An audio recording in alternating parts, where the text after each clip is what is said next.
Baik, di sini saya Indah Melana sebagai pemateri ketiga yang akan menjelaskan tentang jenis-jenis akad dalam pembiayaan syariah. Jenis akad dalam pembiayaan syariah yang sesuai dengan syariat Islam yaitu ada 9. Yang pertama ada murabahah. Murabahah ini akad jual beli yang di antara nasabah dan pihak bank. Jadi nasabah ini akan menerima pembiayaan dari bank jika sudah mendapatkan persetujuan antara kedua belah pihak. Yang kedua itu ada wadiyah. Wadiyah itu akad yang merujuk pada titipan yang sifatnya murni.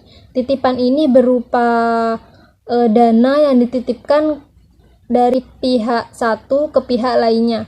Prinsip wadiyah ini ada 2. Yang pertama itu wadiyah yad damanah, merupakan titipan uang di mana pihak yang dititipi uang ini boleh menggunakan uang tersebut dengan alasan jika ada kekurangan atau kerusakan pada barang atau uang tersebut,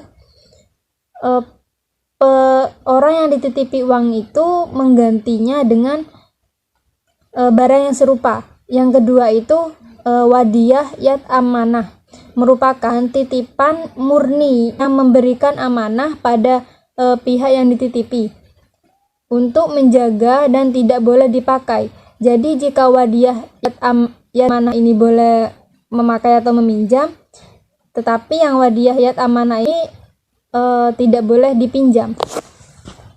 Yang ketiga itu ada mudorobah. Mudorobah itu akad yang merujuk pada prinsip kerjasama yang terjalin antara pihak pemilik modal dan pengelola. Lalu keuntungan yang didapat dari keduanya itu dibagi menjadi 2 sesuai dengan kesepakatan awal. Yang keempat itu ada musyarakah. Musyarakah itu akad yang dilakukan oleh di persentase sendiri. Yang kelima itu ada salam. Salam itu akad pembiayaan untuk satu barang dengan cara memesan dan membayar harga terlebih dahulu sesuai dengan persyaratan yang disepakati oleh kedua belah pihak dari penjual maupun pembeli. Yang keenam itu ada ijarah. Ijarah itu yang mengenai yang bertujuan untuk dari sebuah barang dengan dasar sewa menyewa. Yang ketujuh itu ada istisna. Istisna itu akad yang berkaitan dengan pemesanan pembuatan suatu barang yang sudah disepakati oleh kedua belah pihak. Yang kedelapan itu ada qard. Qard itu akad peminjaman dana yang diberikan pada nasabah dengan ketentuan nasabah mengembalikannya tepat waktu. Jadi pada qard itu nasabah meminjam dan ada akad di awal, semisal mengembalikannya dalam setahun, maka nasabah tersebut itu mengembalikannya setahun itu. Yang kesembilan itu ada ijarah muntahiyah bitamlik, yaitu akad yang merujuk pada pemindahan kepemilikan. Jadi semisal ada orang yang menjual tanahnya ke seseorang, itu langsung dialihkan dalam kepemilikannya. Yang E itu ada jenis-jenis pembiayaan syariah lainnya. Jenis-jenis pembiayaan syariah lainnya itu dibagi menjadi 2, yaitu pembiayaan dari perbankan dan pembiayaan dari lembaga keuangan non-bank. Yang pertama itu ada pembiayaan syariah dari perbankan. Pembiayaan syariah dari perbankan itu dibagi menjadi 4, yaitu pembiayaan jasa. Pembiayaan jasa ini berupa pembiayaan jasa dalam bentuk pemberian manfaat atas barang, pemberian pelayanan baik dengan dana ataupun tanpa imbalan, juga pemberian pinjaman dana talangan sesuai dengan perjanjian yang sudah disepakati. Jadi pembiayaan jasa ini pembiayaan yang tidak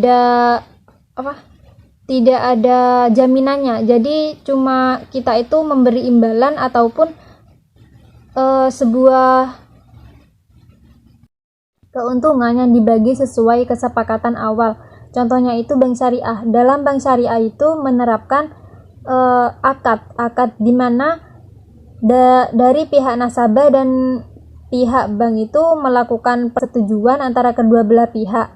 Yang keempat itu aktivitas pembiayaan sesuai syariat Islam yang sudah disetujui oleh OJK.